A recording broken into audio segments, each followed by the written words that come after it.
Cela fait plus de 2 ans que je vis dans la rue. Cependant, peu importe les difficultés que je traverse, ma foi ne sera jamais ébranlée. Car, j'ai la foi qu'un jour, mes prières seront exaucées et je quitterai définitivement cette situation. Car, tu es mon Dieu, et je te louerai. Mon Dieu, je t'exalterai. Je célébrerai toujours ton nom, par des cantiques. Je t'exalterai par des louanges. Je te louerai de tout mon cœur, Seigneur. Et je glorifierai ton nom à perpétuité. C'est au nom de Jésus-Christ de Nazareth, que j'ai prié. Amen. Amen. Mon ami, tu fais quoi ici? C'est à moi de te poser cette question. Je vis ici depuis plus d'1 an, et mon histoire est un peu longue à expliquer. Comment tu as su que j'étais ici? En fait, je t'avais vu ce matin lorsque je partais au boulot. Du coup, je me suis promis de venir te voir à ma sortie. Voudrais-tu venir habiter chez moi? Merci Seigneur, car tu m'as exaucé. Avec grand plaisir.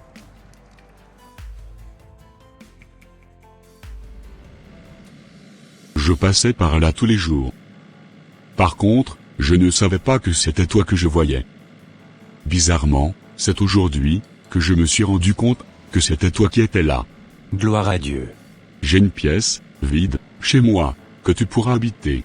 Merci, et c'est très gentil de ta part. De rien. Bienvenue chez moi. Waouh! Elle est belle ta maison. Merci pour ce grand geste. Je t'en serai reconnaissant. Fais comme chez toi. Merci. Je rends d'abord grâce à mon Dieu par Jésus-Christ, car il a eu compassion de moi, et m'a exaucé. Depuis quelques instants, tu n'arrêtais pas de rendre grâce à Dieu. Oui mon cher ami, c'est Dieu qui a permis que tu me retrouves à cet endroit. Waouh! Rien que le fait de t'entendre parler me donne envie de m'attacher encore plus à Dieu. Bon. Je dois vite me coucher, car demain, je dois aller au boulot. Ok. Bonne nuit. Merci. S'il te plaît. Est-ce que tu pourras me trouver du travail? Oh. Je verrai bien ce que je pourrais te faire. Ok, ça marche, c'est parfait.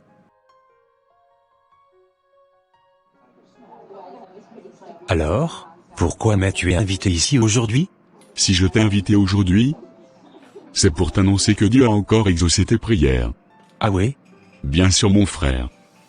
J'ai trouvé du travail pour toi.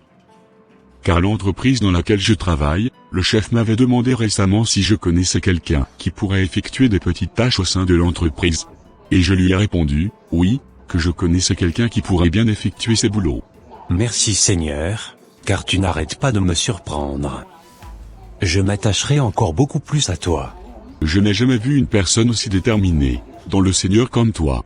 Tu as une vie de prière stricte, tu as tes propres jours de jeûne. Tu ne te mêles pas des affaires qui ne te concernent pas. Tu es honnête, droit et intègre. Des fois, je me demande comment tu arrives à passer des heures dans la prière en étant tout seul. Tu sais, c'est lorsque je me suis retrouvé dans la rue que je me suis beaucoup plus attaché à Dieu. Car je me disais qu'il n'y avait que lui seul qui pourrait me faire sortir de ces moments douloureux. Donc c'était dans la rue que je me suis imposé cette rigueur. En tout cas, toutes mes félicitations. Merci. Et que le Seigneur te bénisse abondamment. Qui pouvait imaginer que ma situation allait s'améliorer? Je sais maintenant qu'avec toi, mon Dieu, c'est juste une question de temps et de patience.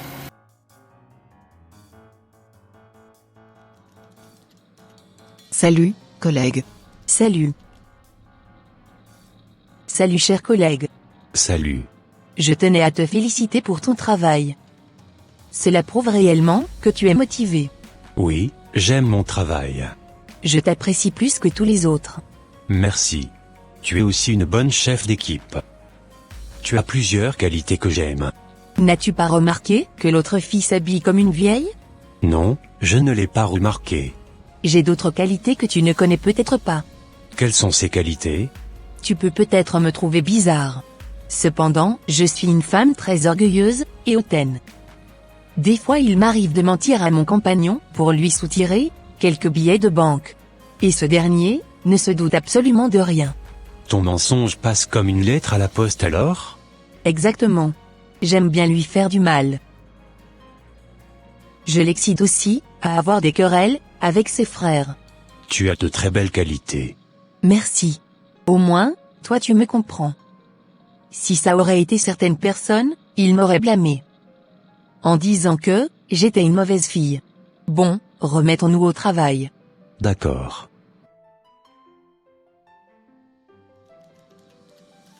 Alors collègue, tu m'avais appelé. C'est parce que, je voulais te demander quelque chose. Mais bon, j'ai déjà finalement réussi à débloquer la situation. D'accord. C'est vrai que cette collègue ne s'habille pas comme les femmes de son âge.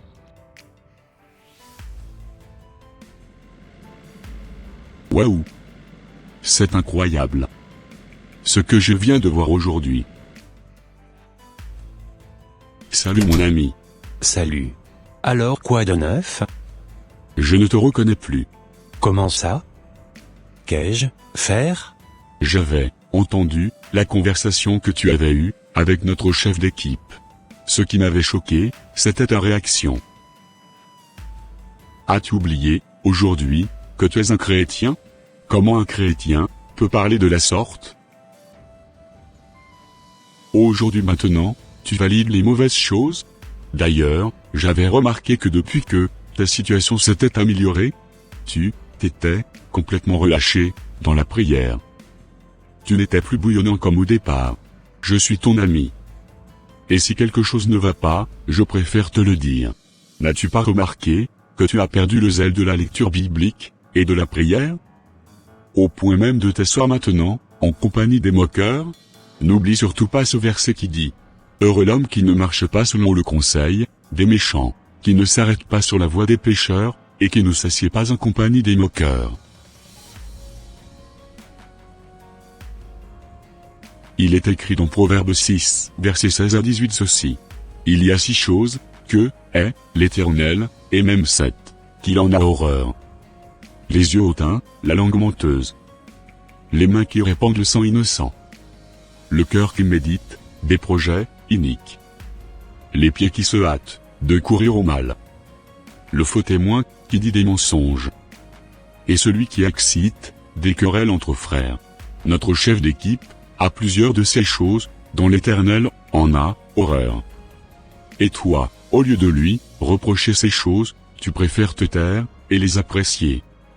Vraiment, je ne pouvais jamais imaginer que tu pouvais changer jusqu'à ce point. Mon ami, ressaisis-toi. Que le travail ou le statut de quelqu'un ne t'influence pas dans ta manière d'adorer le Seigneur. Retourne à ton premier amour que tu avais pour Dieu. Tu as raison. C'est vrai que, depuis que ma situation s'est un tout petit peu améliorée, j'avais abandonné ma vie de prière et la lecture biblique. Je reconnais que ma réaction d'aujourd'hui à l'égard de notre chef d'équipe n'est vraiment pas digne d'un vrai chrétien. Je me répands, et je te promets que cela ne se répétera plus. Gloire à Dieu, pour cela mon frère. Faisons très attention, quand les choses commencent à marcher, un petit peu dans nos vies. Apprenons, vraiment à être fidèles, à Dieu, dans les petites choses, qu'il nous confie. Car, si nous ne sommes pas fidèles, dans les petites choses, comment serions-nous fidèles dans les grandes choses? Qu'il nous confiera, demain? Tu as complètement raison, plus jamais je ferai encore un truc pareil, car je n'ai vraiment plus envie de retourner à ma vie d'avant. Je me relèverai encore dans la prière et dans la lecture biblique, et je ne permettrai plus à l'ennemi de me pousser à désobéir à Dieu. Amen, et rendons infiniment gloire à Dieu pour cela. Il est écrit dans Psaume chapitre 1 ceci. Heureux l'homme qui ne marche pas selon le conseil des méchants, qui ne s'arrête pas sur la voie des pécheurs, et qui ne s'assied pas en compagnie des moqueurs, mais qui trouve son plaisir dans la loi de l'Éternel, et qui la médite jour et nuit. Il est comme un arbre planté près d'un courant d'eau, qui donne son fruit en sa saison, et dont le feuillage ne se flétrit point. Tout ce qu'il fait lui réussit. Il n'en est pas ainsi des méchants. Ils sont comme la paille que le vent dissipe. C'est pourquoi les méchants ne résistent pas au jour du jugement, ni les pécheurs dans l'assemblée des justes. car l'Éternel connaît la voie des justes. Et la voie des pécheurs mène à la ruine. Ainsi parle l'Éternel, je me souviens de ton amour lorsque tu étais jeune, de ton affection. Observons les commandements de l'Éternel, notre Dieu, en marchant dans ses voies, et en gardant ses lois, ses ordonnances, ses jugements, et ses préceptes, afin que nous réussissions dans tout ce que nous ferions. Ô Éternel, aide-nous à retrouver le premier amour que nous avons eu pour toi. C'est au nom de Jésus-Christ de Nazareth que j'ai prié. Amen. Et voilà mes frères et sœurs, ça sera tout pour cette vidéo. Si cette vidéo vous a plu, n'hésitez pas de mettre en j'aime, de la commenter, et de la partager avec votre entourage, afin qu'une seule âme soit sauvée et restaurée. Et s'il vous plaît n'oubliez pas de vous abonner à la chaîne Les Ateliers d'André, pour ne rater aucune de nos prochaines vidéos. Que Dieu vous bénisse et vous protège. Votre sœur Pélagie. Et votre frère André.